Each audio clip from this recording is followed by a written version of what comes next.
All right, Tanner, welcome to Easy Conversations. Thank you for joining me today. I'm really excited to have you on and explore Stoicism with you and understand your background. And just to kick it off, Stoicism really helped me, I would say 3 or 4 years ago. I was on a different path. I was struggling with hedonism, and it really allowed me to center myself and ground myself and focus on, in a way, discipline. And I know it's one of the virtues of Stoicism, and we'll definitely explore that.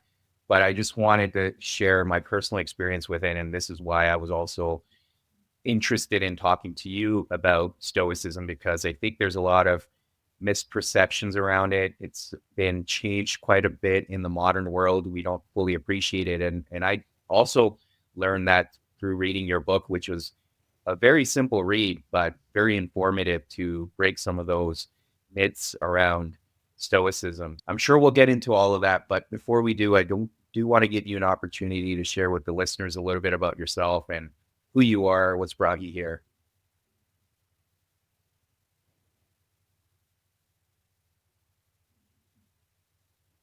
Sure. Thank you. I'm happy to be here.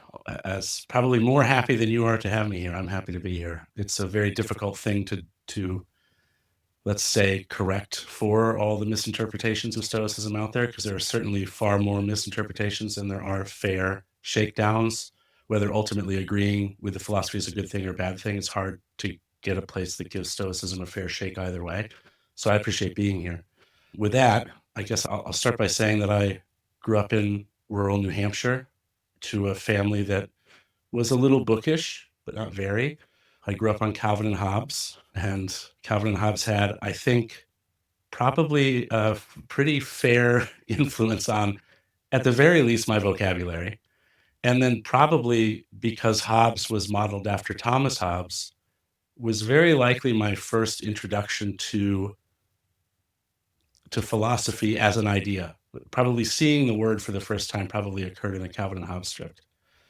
And I would say that I wound up being, for whatever reason, a somewhat philosophically minded individual. I always thought too much about simple things. People who would have to work with me on projects would be, I think you're overthinking this. And I would say, no, I think I'm putting as much thought as needs to go. Of course, I was overthinking it. That's the truth. But I was always that guy.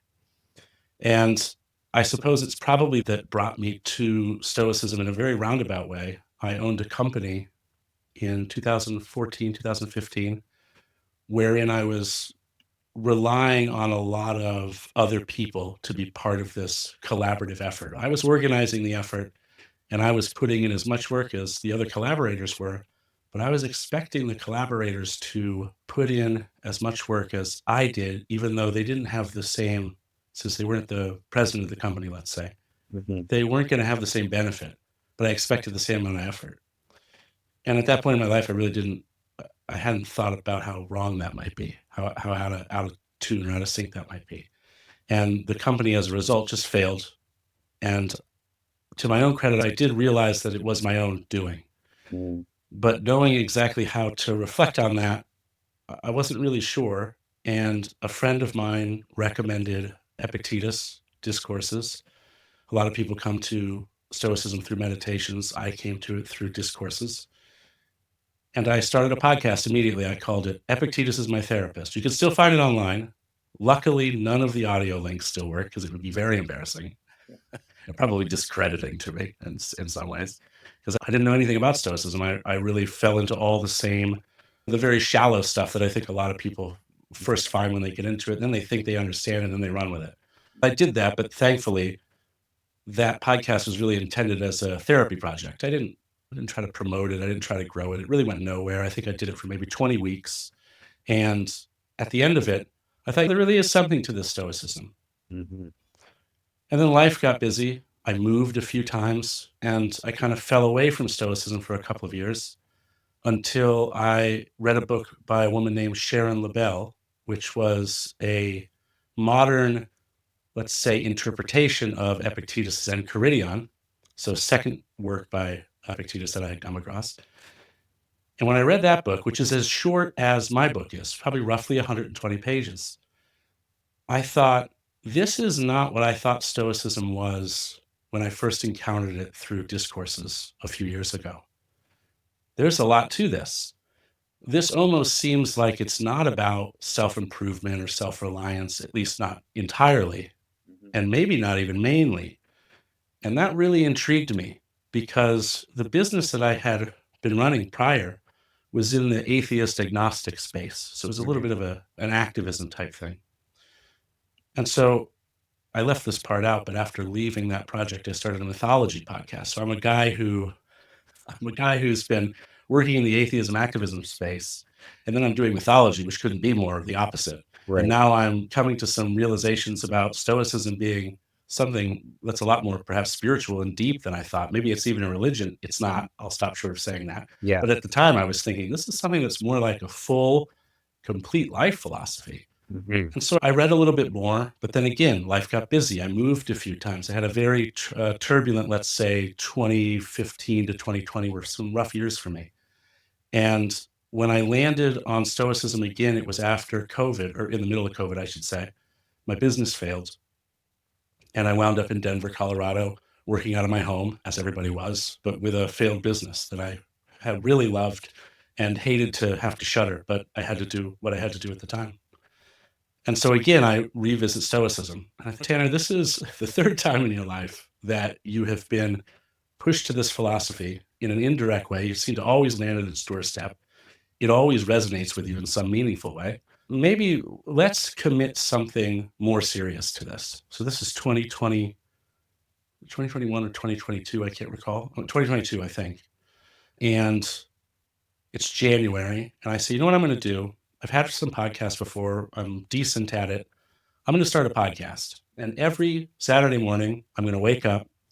I'm going to read a meditation from Marcus Aurelius to myself. I'm going to spend an hour meditating on it. And then I'm going to write what I think about it, what I think he's trying to say. I'm going to just try to grow with this philosophy a little bit and see where it takes me. And then all of a sudden, I had a podcast 6 months later with 500,000 downloads a month, or nearly. I didn't really know what to do with that. I thought, now I feel like I might be in a position of authority before I'm really prepared to be in a position of authority. And I don't want to have some kind of weird repeat of what happened to me all those years ago where I had britches that were too big for me Right. and wasn't ready. And so I thought maybe I need to actually get into the studying of this more formally. So I attended the College of Stoic Philosophers and got a certificate from them for their base program, which off the top of my head, I can't remember the name of. It's not the Marcus Aurelius program, but if you go to collegeofstoicphilosophers.org, you'll find it. And I hope you will link to that in the description of this episode because people would probably love to check that out. Mhm. And the more I learned, the more I thought I might need a mentor. Mhm. And so I got a mentor in a very indirect way. It fell into my lap. Somebody said, you know what, Tanner, I really like your podcast. I think you should have a mentor. I'll pay for the first couple of sessions of your mentor. And I'm like, wow, I'm really being pushed to Stoicism. I'm not planning any of this. Right. And so my mentor becomes Kai Whiting, who was the co-author of my book. And I spent a few sessions with him. And I said, in the couple of years now, and it had been at that time a couple of years that I had been taking Stoicism seriously, I cannot find any books that aren't either really highly academic in tone, and thus they're not going to be picked up by your average Joe. They're going to read Ryan Holiday because it's very accessible. Yes. But they're not going to read the stuff that's got the real stuff in it. The stuff that at that point in my life, I feel like, and still feel is really valuable that people really ought to read. They're as likely to pick that up as they are to buy the Bible and read it cover to cover, right? They're not going to do that. But I also find it somewhat obnoxious that the books that are very popular, Ryan Holiday as an example, is probably one of the most prolific Stoic writers contemporarily, Mhm. but his most famous book doesn't mention the word virtue a single time in the entire text. But virtue is the core, as you now know, because you've read my book and you might have known before, is the core concept of Stoicism. How can you write a whole book on Stoicism, not mention the core concepts of it? You just mention the virtues and not virtue itself and what it is. Mhm. So I don't want a book like that. I'm not looking to make something popular. I don't want to condescend anybody with an academically toned book. Also, I'm not an academic, so how dare I even try to do that? I'd like to do something right down the middle that would be super accessible. And so I turned to Kai, who at the time was my mentor, and I said, I'm going to write a book. would you maybe like proofread some stuff for me as I pump it out to make sure that I'm not an idiot? Yeah. It turns out a couple times I was an idiot. And so he was editing chapters for me, and we were going back and forth, and I was challenging him, and he was challenging me back. Sometimes I was right, and sometimes he was right. And then it got to the point where I was like, you know, you're more than an editor at this point. Let's just co-write this book together. Hmm. And then that's how it doesn't exactly answer your question of how I got into Stoicism, but somewhere in there, I decided to commit the full attention of my time to the Yeah. podcast as a financial matter. But then, of course, Stoicism as a serious pursuit, because if it's going to be a financial, I guess it's my job, then I'm going to have to take it seriously and get really good at it. Take that as you will. Yeah. Yeah. No, and I appreciate all of that. So thank you for sharing all that. And yeah, came across Stoicism through meditations, like most people, as you mentioned. And yes, I did read a lot of Ryan Holiday's work. And I think more so over the last few years, he's focusing on the virtues now. But to your point early on, it wasn't that much of a focus. And I guess to jump right into it, I think let's maybe talk about some of the misinterpretations. And one of the things that I often see off the bat is the emotional side of it, right? And one of the things I noticed in your book, you were very clear in discerning between capital S Stoicism versus lowercase s Stoicism. Why make that distinction? And how does that help people understand the emotional side of Stoicism, where often we'll hear people saying, oh, he's a Stoic or she's being a Stoic and not really expressing emotions. But I think you guys were very clear on what type of emotions the individual is focusing on. Yeah. So capital S Stoicism refers to the ancient Greek philosophy, the virtue ethics framework. The actual philosophy of obtaining perfect moral knowledge is the goal. That's what you want. Because if you obtain perfect moral knowledge, which no one does, spoiler alert, but you have to effort, right? That's the point. If you obtain that, then you necessarily, as a byproduct of knowing always what is the moral and appropriate choice, you will live the best life you possibly can, which in turn will make you happy, or content. Happy is probably a malformed use of that word. Whereas Stoicism, lowercase s, is the compartmentalization of emotion from, I don't want to say duty, because that's a specific term in Stoicism, but from work. If you are someone like we say this in the book, if you're a medic on the battlefield, that is a useful kind of Stoicism. You definitely want to be able to focus on the operation you might have to do on the hood of a Jeep. Maybe that's all you've got as an operating table when you're in the middle of a place that is hostile to you doing that. And in that regard, that person is being stoic in their compartmentalization of emotion from their duty, right? So that's lowercase s. Capital S is the philosophy. I think this is a useful distinction, not just because when we say someone is a stoic, that entails a lot of things. It's if someone says you are a Christian, one thing you can definitely take away from that is, okay, they believe in the Holy Trinity. They believe that Jesus died for our sins, right? You can't say, I'm a Christian. I don't believe in that Jesus guy, though. That would be really weird. Yeah. There are no Christians that would say that. And so there are certain things, if you're a Stoic, that you would assume is true about that person. They believe virtue is the only good, et cetera, et cetera. There are some other things. And so I think for the purposes of being specific, it is important that if we call someone a Stoic, that we know what we mean when we say it, because definitions of words are there for a reason and they matter. And also, when we refer to people like Andrew Tate as being Stoic, this is immensely upsetting to me as a Stoic. It's a true practice of my own values as a Stoic to not react too strongly to that.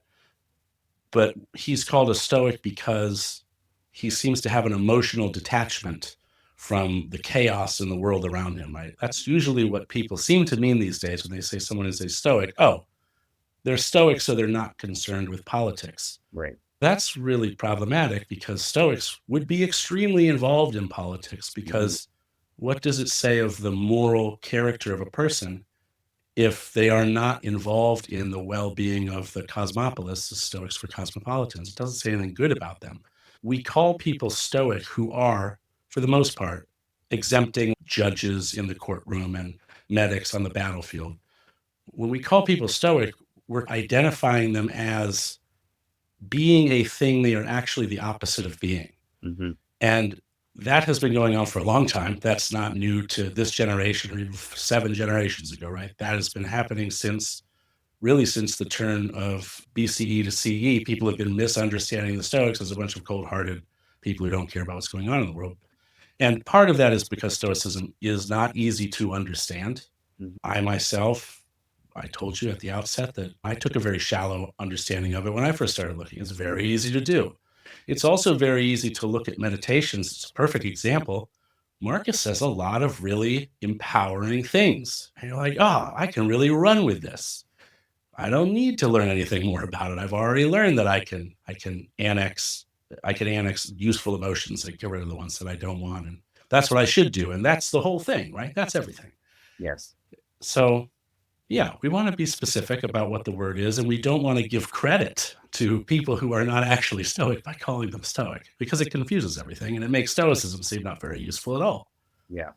Yeah, no, I agree with you. And that's the thing. You touched on the positive emotion side of contentment. And one of the things I appreciated when I was reading meditations or even Seneca's letters was this focus on, yes, you can have experiences that you may perceive as negative, but staying attached to them isn't serving you a purpose, right? And then it's those higher emotional states that I feel like often can be understood as energy states as well, where you're constantly in this space of peace and love and contentment, joy, as you were alluding to.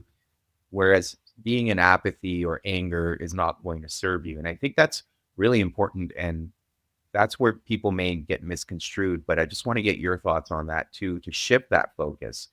And it doesn't mean that you're completely detached. It's where are you putting your attention? I'm very glad that you asked this because because you read the book, there's a practice called prosike. There is some small scholarly debate about how big of a practice this actually was within the Stoic academic arena, but I am so glad to be not involved in that arena. I get to write for the public. I get to be a Stoicism communicator. It's much more fun and I hope helpful to more people. How do I want to start this? Everything that makes itself known to a Stoic in their experience. So let's take you, for example. There's a ton of things about the world that you have no knowledge of, right? Tons of atrocities going on, terrible things that you don't know them. They're out there. Right. But everything that you become aware of, whether that is a person on the side of the road when you're on your way to work, or a humanitarian disaster is going on presently in the world, whether that world is your next door neighbor or the world of country an ocean away or 2 oceans away, because you have become aware of them, it is a Stoic responsibility to engage your rational faculty, to think about what is your appropriate course of action as far as your involvement and care is concerned in regards to that thing, whatever that thing is. There's a lot of misuse of the word indifferent for external things within Stoicism that I think is the root of some of this detachment talk that people talk about in Stoicism. Stoics don't actually practice detachment. That's a Buddhist thing. Mm-hmm. Stoics practice understanding the appropriate nature of their thoughts and behaviors and actions.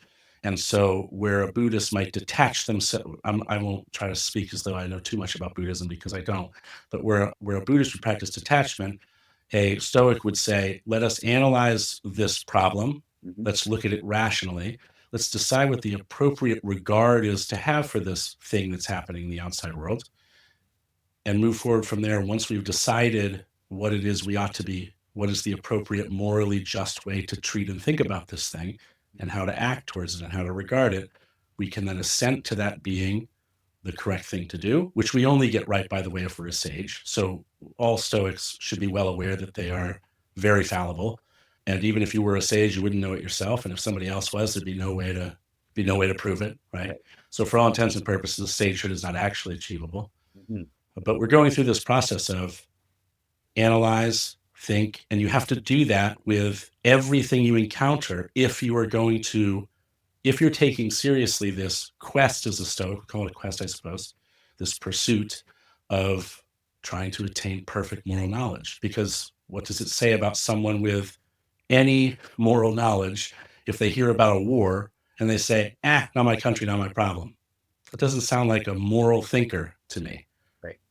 Yeah. Yeah. And what you're touching on, and you mention it in the book as well, is the indifference, right? So there's preferred and dispreferred.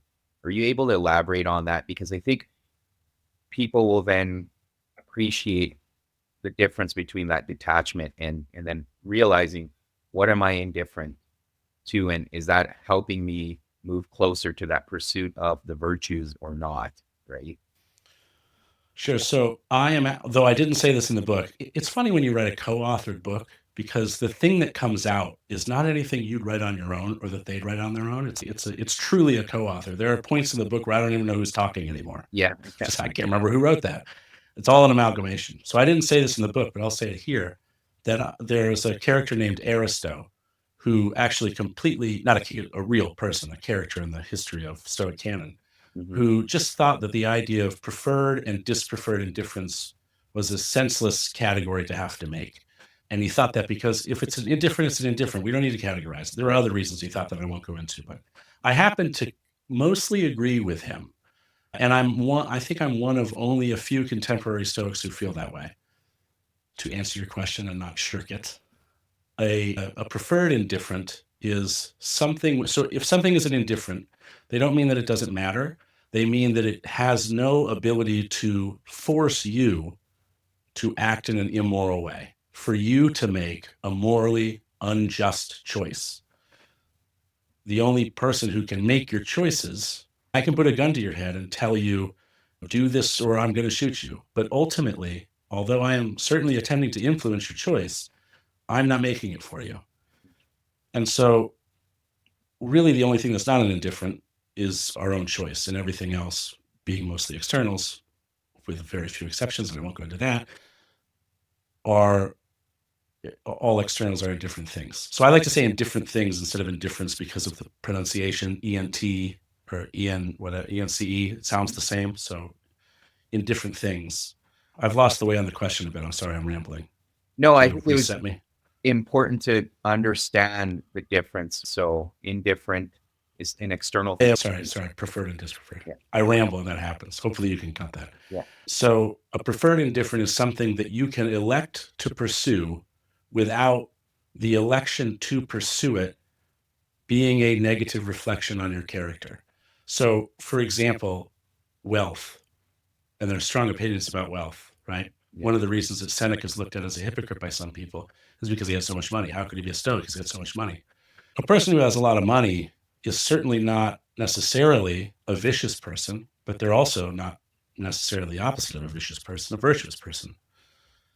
If in order to get that money, I have to ignore my duty to my family, not come home on the weekends, be away from my community for too long, take all of my extra money and put it towards things that are all very self-serving. If that's the way that I'm pursuing money and that's the way that I get it, there's a pretty good chance that money in that case is a dispreferred indifferent thing. Mm-hmm. Whereas a preferred indifferent thing is one that I can pursue electively without any of the choices I make in making that pursuit or in engaging in that pursuit reflecting poorly of my character. Let's say I want to get wealthy, and so I decide I'm going to play the lottery every week. At least in America, I don't know how it is in other parts of the world. When you buy money for a lottery ticket, you're actually supporting the educational system. That doesn't seem like I'm doing anything terrible. If I'm feeding a gambling addiction, that's a different story. But if I'm just trying to get rich, get lucky, there's nothing amoral or immoral about that. So if you achieved wealth that way, that could certainly be said to be a preferred indifferent. Also, you could create what do they call it, a B Corp that was very environmentally friendly and gave back to the community. And it has great success as a result of that. And you become a multi-billionaire. There's nothing wrong with any of that. Now, what about once you are a multi-billionaire? Does hanging on to all your money Is that an indifferent thing? Mm. Certainly, yes, it is. But what are the reasons you're doing it? What choices are you not making? What choices could you be making? What are your roles in society? Stoicism has a large role ethics component. Mm-hmm. It's usually the case that the more you have, the greater responsibility you have to do for the cosmopolis because you can. And so, another ironic thing about the pop culture, I'll stop saying contemporary, just say pop culture understanding of Stoicism, is that it really does seem to be picked up by people who are very like anti-socialism, anti-communism kind of people. And I'll say that I'm not a socialist or a communist, just for clarity. I just find this funny. And the more you learn about the philosophy, the more it leans towards that than it leans towards anything else. Yeah. And that is an uncomfortable nexus that I think people come to, and maybe why they perhaps don't pursue it any deeper than that and just want to stick with Marcus and Yeah. Epictetus and Seneca. Yeah. Yeah. And maybe to expand on that, because one of the things you touched on, and it resonated for me, but I do want to explore the idea here that when one is in pursuit of the only good, and we will come back to virtues, often there shouldn't be any hindrance by external circumstances. However, another point you make is that pursuit can be enabled when one faces adversity rather than someone who doesn't, right? So in this example you've given around wealth, if someone's really wealthy, you can make the argument that perhaps they're not really being motivated or incentivized to pursue this only good of virtue, whereas someone who's had a difficult life, they're having to lean into that more. Yeah, that was, I think I had to fight to keep that in the book because I don't think Kai agreed with me on that. But yes, I do very strongly feel that way. Yeah. That if you're someone who has everything readily available to them and is very fortunate, it is less likely, in my opinion, that it would be drawn to your attention all your potential failings, all the things that are wrong with the world. It would be easier to ignore the world, right? All the things that you might be doing for others. Mm-hmm. Now, that's going to make it sound like I'm somebody who thinks that if you have money, you're just a jerk who never thinks about anybody else. That's not what I'm saying. Yeah. I'm merely saying that if someone is born with to use a common phrase, a silver spoon in their mouth, does seem to be very stereotypically true that they don't have a lot of self-awareness, or at least not as much self-awareness as someone who is born into either poverty or just challenging circumstances and has to fight for every bit of progress that they make. Yes. Now, we can certainly debate whether or not that's true, but that is how I feel about it. Yeah. And I agree, because I've reflected on that, and maybe even in the Buddhist sense, when you talk about attachments, when you have too much, you have too many more attachments, and then it's harder to detach. And in Buddhist teachings, they talk about the root of all suffering is through attachment, right? Even when I look at the monotheistic religions, all the prophetic figures did encounter a lot of adversity, right? Their lives weren't easy, and that's based on my interpretation. That's what led them to have that deeper understanding and create that path for others through their lives. I definitely agree with that notion. Now, we've touched on it in many ways, but let's talk about the virtue piece, because as you've highlighted, so you've got the virtues and you've got the vices, and as I've mentioned through the book, that the only good is through pursuit of these virtues. So are you able to ground us in terms of understanding what are these virtues and why is that the only good that one must pursue from a Stoic perspective? That's great. So the virtues, so there are cardinal virtues that I'm sure everybody is familiar with. I'll let you name them. Go ahead. What I are the think I four have cardinal three. I mean, virtues? that's one. So courage, temperance, justice, and which one am I missing here? Wisdom. Wisdom, yes. Wisdom. So those are the cardinal virtues. And most people, if they've read Ryan Holiday, they certainly know that because 4 of his books are, I'm pretty sure. I don't know if all of them are out yet, but 4 of his books will be each one of the virtues, Yeah. right? The cardinal virtues. But there are also subordinate virtues. Charity, kindness, like tipping the bus driver is probably a subordinate virtue, right? Or something like that. So there are tons of virtues, but virtue, there's a thing known as the unity of virtue, which exists before the Stoics. It's the idea that in order to have in order to have mastery in any single one of those virtues, it necessitates that you have mastery in all the others. Meaning, if someone is virtuous, they are completely virtuous. They understand how to be morally appropriate with all those subordinate virtues, all the cardinal virtues. They're just perfect. This is the reason the sage. They say the sage is like, what do they say? Sage is as rare as the phoenix. I think that's funny because the Stoics didn't believe in Zeus, right? They believed in nature, the cosmos, literally the things they could see and touch. They were naturalists in a way. They didn't believe in phoenixes. They're mythical creatures. Yeah. So they're telling you that the sage is as rare as a thing that they don't think exists. Mm-hmm. I think they're being tongue in cheek. Other people disagree with me, but that's what I think. Yeah. So you can't, you're never going to be a sage because you can't get all those things. Mm-hmm. It's not realistic, right? Right. Not realistic. Okay. But that said, we have to find a way to talk about what virtue is in more of a practice way, or else there's really no way to, okay, great. I'm supposed to know how to do everything morally perfect all the time. That is a little ambiguous. I don't know. How am I even supposed to break that down? And I think that is probably where, at least conceptually, to some extent, that's probably where we get this breakdown to the cardinal virtues, because we have to talk about them. Mm-hmm. I'm sure a Stoic academic scholar is going to correct me in a lot of ways. That's not exactly how they reason, and this is blah, blah, blah. And they're right. But I think if we're going to talk about these things, we have to be able to break them down into concepts that people can understand. People can understand bravery. People can understand temperance. Mm-hmm. Now, if anybody's wondering why one would need to have all the virtues in order to have any of them, it is because if, let's imagine you're let's not say a law enforcement officer, because that might be a little bit too much of a heated example at this moment in history.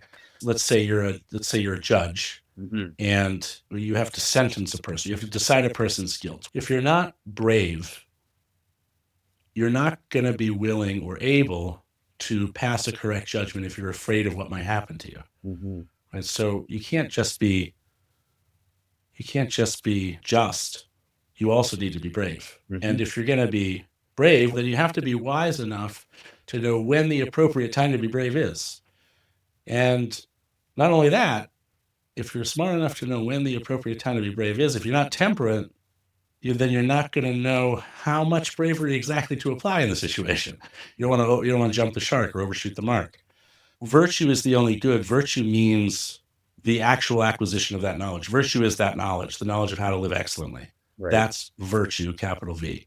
Virtues are how we break it down to understand it on a day-to-day level. At least that's how I think about it. Yeah. Yeah. And I appreciate that. And what are your thoughts around in the world today where there's a lot of critique of people often quote unquote virtue signaling, right? So look at me, I'm this great person, I'm just, or even I have a lot of temperance. So what are your thoughts around that? Because I could see that going too far as well. When I think about the pursuit of virtue, to me, it's an individualistic journey, not something that I need to necessarily share or show off, but I can demonstrate through my actions. But it is a pursuit that I'm on for myself. And to your point, it's not something that you can ever achieve, which I think is really important to highlight as well, because when you think about the pursuit of goals in general, it's in that pursuit where our body's releasing dopamine and we're feeling motivated. But once we achieve that goal, there's no longer that motivation or incentive. So the fact that something you're pursuing is never ending, to me, is a great example, because you can spend your whole life working towards it and never get there, which is fine. And I think it keeps me focused personally and something I can hold myself accountable to. But just talking through the virtue signaling piece as well. I think that I feel like most people do about quote unquote virtue signaling. I think it's annoying. I think it's very obvious what the person is doing. Mm-hmm. However, that being said, I don't know that it's always inappropriate. One of the great things I really love about Stoicism is that because virtue is the only good, it means, and we actually start out with this, if you can believe it, because it's probably the most uncomfortable thing to start out with, but we say things like, if virtue is the only good, then that means that things like world peace are not good, capital G. Because, and we give an example in the book that if you read the book, I'm not going to spoil it, you'll understand what we mean. But then we turn around and make the same example. If vice is the only bad, then that means that slavery is not capital V vicious. And you imagine how upsetting that statement would be with no context. So that context I will give so that people don't unsubscribe from your podcast. There's a process that's practiced called manumission, which is the process by which you purchase a slave in order with the expressed intention to free them. Yeah. And so for a moment, you're engaging in slavery and you're owning a person, quote unquote, owning a person. Mm-hmm. But everybody would say, yeah, but that's different. So there's this contextual element to Stoic ethics that says, it always says, it depends on what's going on. And so when you talk about this virtue signaling, I think that when we see virtue signaling for itself, like somebody just strutting around with all their accolades hanging off, metaphorically hanging off their shirt, like medals they've won in a war, not medals they've won in a war, like medals they've won in a war, right? That's what I mean. That we're all annoyed by that, and we probably should be. That's probably a reasonable reaction to that. Although it's not a just one. We should be more understanding of people's flaws. We have them ourselves. But we're humans, we're not sages. We feel that way. Mm-hmm. What I think that many people mistake for virtue signaling is engagement in hashtag activism, for example. And some of that hashtag activism absolutely is shallow virtue signaling. However, if you're someone who genuinely cares about an issue, you're an advocate for a cause or an activist for a cause, then it's necessary that you talk about your cause. It's necessary that you perhaps wear a shirt that talks about your cause. Because if you're claiming to care about something and promote a cause and you're not marketing it, to use probably the incorrect language for it, then what does that say about how serious you're taking your cause? Virtue signaling for the sake of saying, look at me, I'm amazing. Yes, obnoxious, we shouldn't be doing it. But contextually speaking, there are reasons to say, hey, look over here at this thing. And that is the morally just, morally appropriate thing to do, because as an activist, you need to draw attention to the cause that you care about. So it depends. And it's a part of Stoicism I really love. It makes everybody, no matter who they are, think about whether or not the thing they're doing, just because it's right for the guy or gal over there, doesn't mean it's right for you right here, right now. And I love that because it keeps everybody, all of us, on our toes. And it's, again, it's a nice challenge to life forever. One of the many that Stoicism offers. Yeah, and I agree. I think it's important to have that self-reflection, and that's what Marcus Aurelius was doing when he was writing Meditations. It wasn't for anyone else. It was him reflecting and holding himself accountable. But then there's the whole idea of, well, let's maybe expand on the vices, because there's this whole idea of not falling to our base desires, right? And that could be also embedded in that. And I appreciate you highlighting the fact that it is contextual, but being aware of, why am I doing this? And that's where the base desires come in. And I find, especially in the world we live in today, it's really difficult. But having that level of personal accountability is also equally crucial when it comes to practicing whatever philosophy you're practicing, not only Stoicism. Oh, I'm sorry. Was there a question in there? No, I was just reflecting back the idea around vices. Now, there's another space that I wanted to explore with you, because this was definitely a misconception I had. And eventually, when I worked through Stoicism, I then went towards spirituality. And one of the things that I even saw recently, it was a video on YouTube around Stoicism not really having a God. And I know in the book, you talk about the Stoic God and the whole idea of logos and even living according to nature. There's many things embedded in that, and it's not overly simplistic. But I do want to give that back to you and understand from your perspective, what is this concept of the Stoic God, and how does that factor through the philosophy itself? I don't know that I've ever heard anyone say that it's not overly simplistic. That's absolutely true. It is not overly simplistic. It's probably the best way to describe God in Stoicism. So one of the difficulties about talking about God in any context ever is, as soon as you say God, In the contemporary world, you're like a backwoods dumb. Oh, you believe in that silly thing. So first of all, it's hard to talk about because people want to reject the idea of God outright.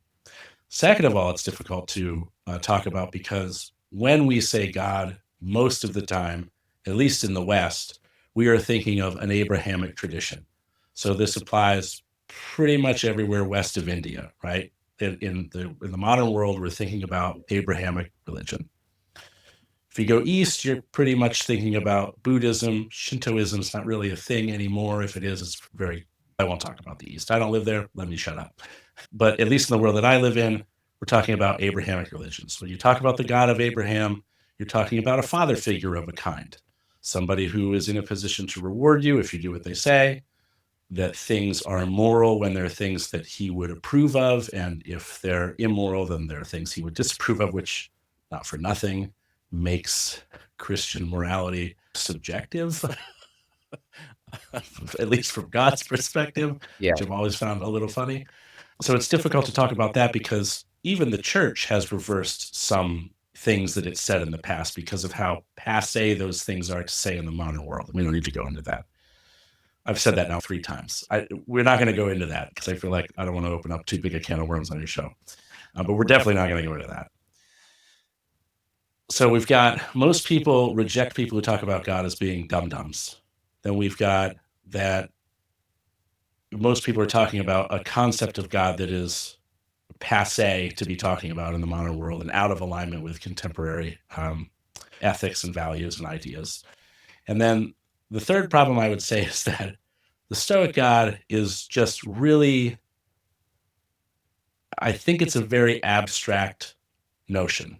And we, in fact, don't know that much about it in the literature. We talk about Stoicism. Most of the text from Stoicism comes from Marcus, a Roman, Seneca, a Roman, Epictetus, a Turkish Roman slave, Musonius Rufus, I think originally a Greek, but then a Roman. And that's 98% of all the texts we have on Stoicism are from those people. And then after that, we have more, mostly from critics. And then before that, we have fragments. Even in Musonius, we only have fragments. I think you could take all the literature. An academic's going to hear this and come and spank me, but I think you could take all the literature of all the original texts that we have, and you could fit it in a not that deep desk drawer, I'm pretty sure. So there's a lot we don't know. Right.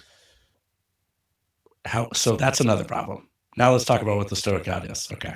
So the Stoic God is the cosmos, the whole kit and caboodle, everything which exists. Okay.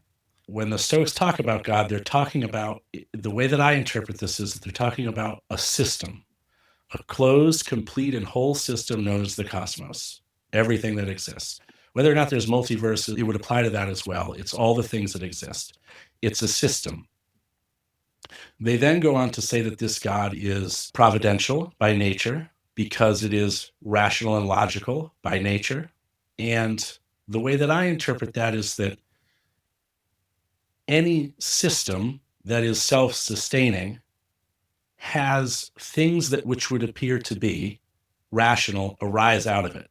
If you're watching any self-sustaining system, you're like, my God, this makes a lot of sense. Everything seems to do exactly what it needs to. Of course, it's a self-sustaining system. It has to seem that way, or it wouldn't be sustaining itself and we wouldn't be here.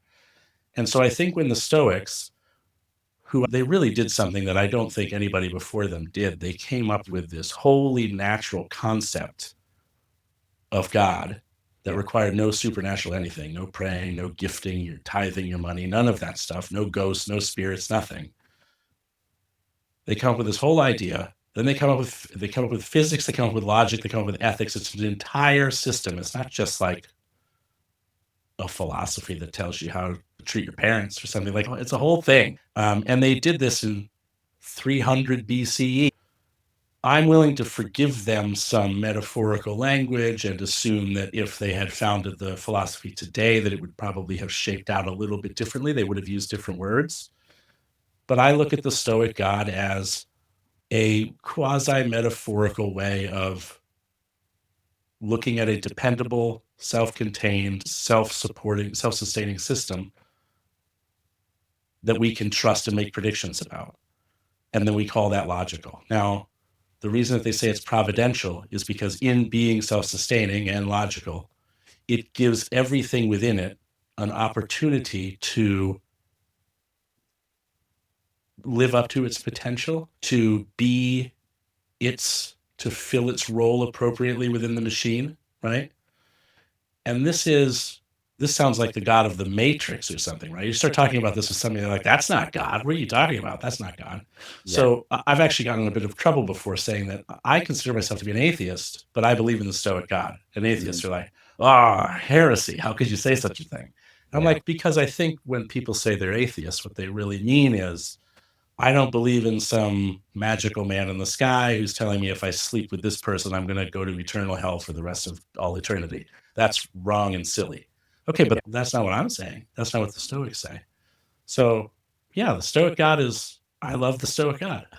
I'm an atheist who loves the Stoic God. Yeah. Yeah. I think there's this whole notion of whether or not the Stoic God has form. But another idea that really resonated for me that you mentioned in the book, and I'll expand on that, was this whole notion of, and I'm assuming you meant humans are animated by the divine breath. And why it resonated for me is because I'm of the Muslim faith, Islamic faith, and so is my wife, by the way. Okay, great. So that is, in fact, something that we believe in Islam too, is that we were animated by this divine breath, right? And we all carry that within us, which kind of goes back to the whole notion of unity as well, because then you can consider yourself all part of this one thing that we all share, right? And that's where unity is so important. But I wanted to get your thoughts on this whole idea of the divine breath and what does that mean for you? And again, what does it mean in Stoicism? It's really interesting. No matter what religion you start with, if you work backwards, you wind up at the Greeks and you're like, holy smokes, is this like the original stuff? Seems like a rewrite of a rewrite to get to where I am presently today. And I love that in particular about the Stoics. They did a lot for Christian theology, but we won't go into that. I think that this is some holdover. Do I want to call it metaphorical? I think it's not exactly wrong to visualize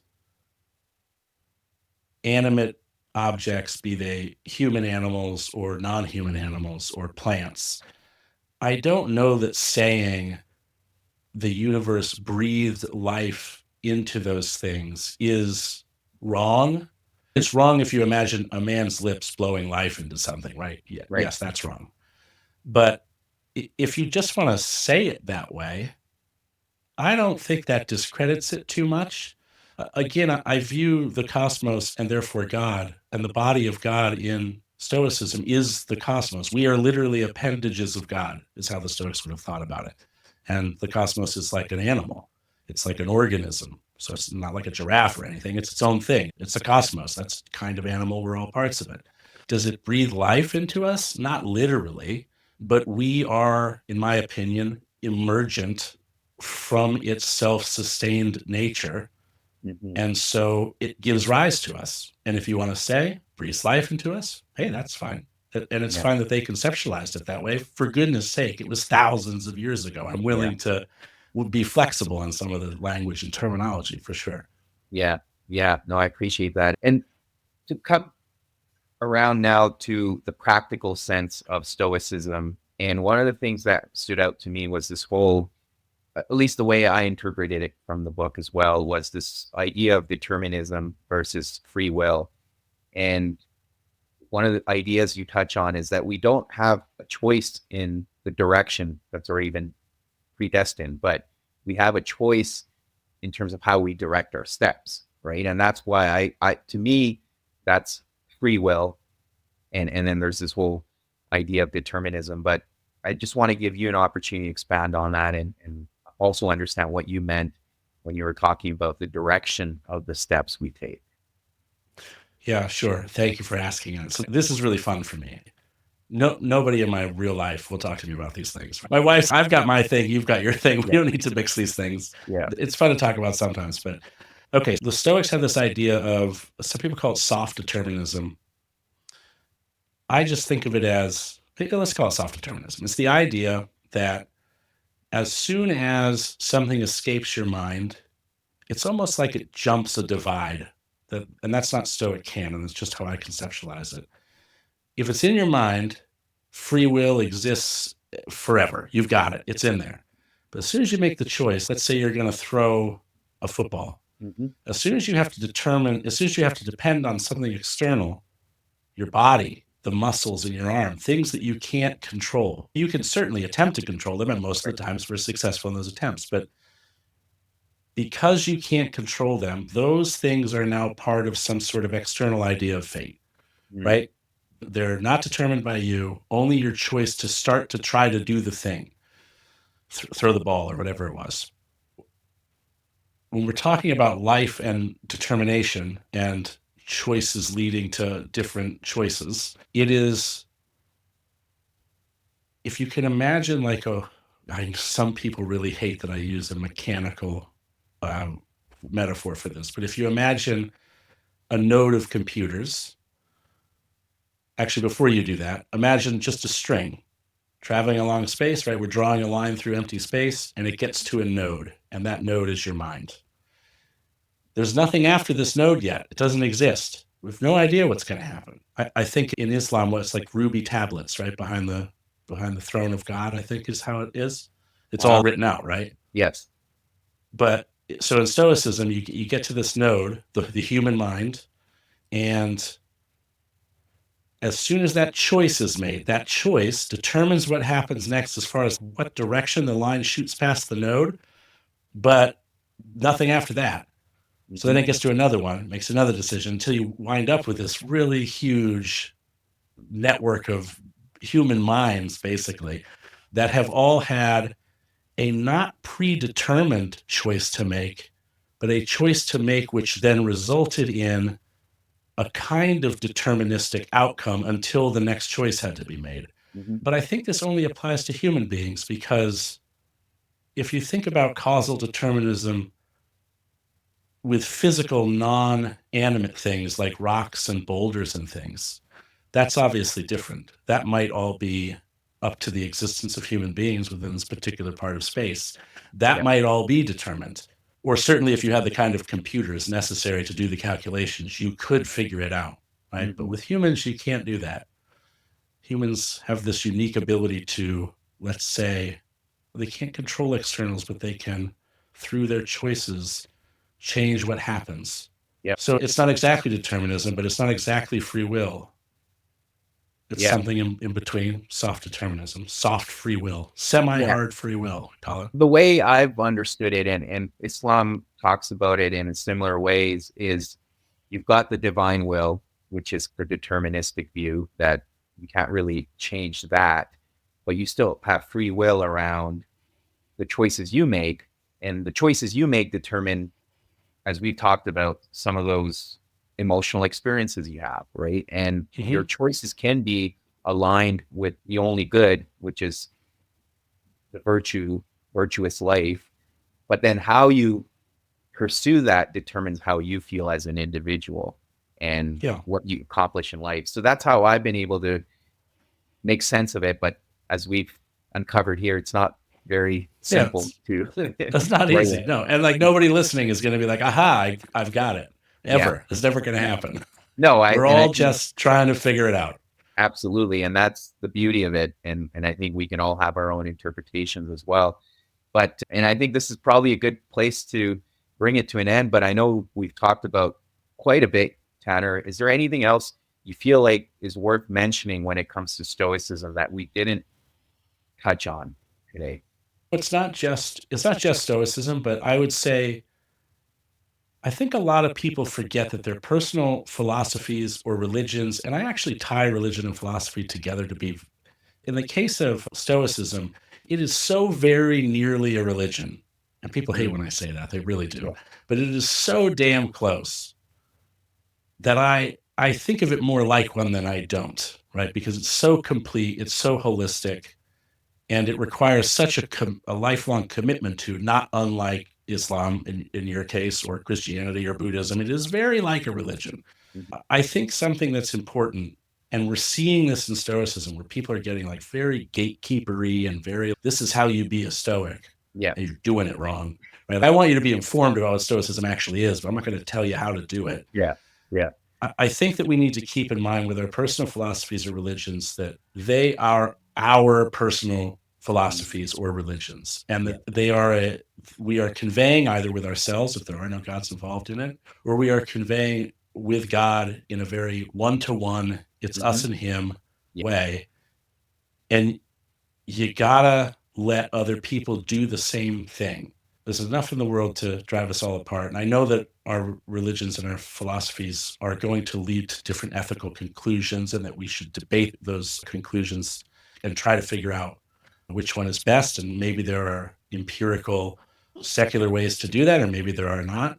But the last thing we need to be doing is telling the people who don't believe what we believe, again, whether it be a religion or philosophy, that Mhm. they're wrong, or even Mhm. the ones that do believe what we believe, that they're doing it wrong. Yeah. In Stoicism, we have a division between quote unquote traditional Stoics and quote unquote modern Stoics. Yeah. The main divider being that you have the spiritual sort that believe in the Stoic God, and the mostly atheist, agnostic sort that don't. And there is no small amount of bickering between those two groups. Yeah. When, in all honesty, it doesn't really matter. We'll Yeah. just let people be who they're going to be. Don't get high and mighty, you Stoics out there, okay? Yeah. That's what it makes it sound like a religion. Yeah. But yeah, Yeah. no, I appreciate that view as well. And I think that's what really drew me to Stoicism, to read about it. And there's so many things that resonated for me. So I appreciate you sharing your own experience and your own wisdom and knowledge in this field. So thank you so much. Now, for listeners that want to find more of your work, whether it's your podcast, and I know we touched on your book, we'll put all of that in the show notes, but what are some ways the listeners can find you? Sure. You can either go to tannercampbell.net, and that's like my professional page. You can find my LinkedIn there if you want to connect with me. Some people seem to like to do that. Yeah. Happy to connect with folks on LinkedIn. I don't use it that much. I mostly just play LinkedIn games now. That's all I do on LinkedIn. Or you can go to stoicismpod.com, which is where you can find my podcast and probably most of the other things I do. You can search Stoicism Pod on YouTube. You can find the Practical Stoicism. It's a newsletter technically, but I don't like to call it that, at practicalstoicism.net. Or you can just search my name, Tanner Campbell, Stoicism, and it's 4 pages of links. Just click on any of them and Yeah. come find me. But please, I can't believe I'm going to do this. I've never done this before. I'm Yeah. excited that I get to. Do you see this little book? It's a little book. How long did it take you to read it? 2 hours? Yeah, I read it over 3 days, but yeah, in all, probably 2 hours at most. But it's an easy read. I would highly recommend it. And it definitely allowed me to reflect on all of the things that we talked about today. Yeah, I would encourage the listeners to check it out. Yeah, above all, what I'd like you guys to do is, if you're interested in Stoicism at all, please, before you read anything else on it, or God forbid you get into the comment section of any Stoic Facebook groups, just read the book and then decide if it's worth doing more than just reading this book. Make your decision from there and then move forward. Yeah. That's it. Yeah, I agree. Thank you again, Tanner. This was an honor to have you on, and I really enjoyed our discussion today. Thank you. I enjoyed being here. Thank you for having me.